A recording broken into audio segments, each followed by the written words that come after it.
ভালো নিয়ত করে ঘুমানোর ফজিলত।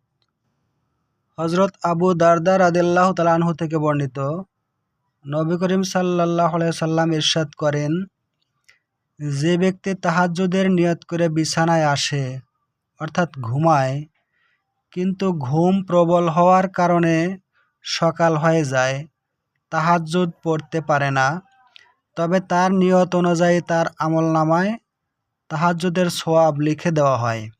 সহিহ নাসাই হাদিস নম্বর 1788। ফায়দা: এজন্য নিয়ম হলো ঘুমের আগে তাহাজ্জুদের নামাজ পড়ার পাক্কা নিয়ত করে শয়ন করা। এরপর ঘুম প্রবল হওয়ার কারণে শেষ রাত্রে যদি ওঠা সম্ভব নাও হয়, তথাপি আল্লাহ তাআলা আমাদের নিয়ত অনুযায়ী তাহাজ্জুদের সওয়াব দান করবেন। আল্লাহ তাআলা এত মহান যে শুধুমাত্র নিয়তের কারণেই আমাদেরকে সওয়াব দান করবেন। সুতরাং আমাদের সবসময় ভালো নিয়ত করা আবশ্যক।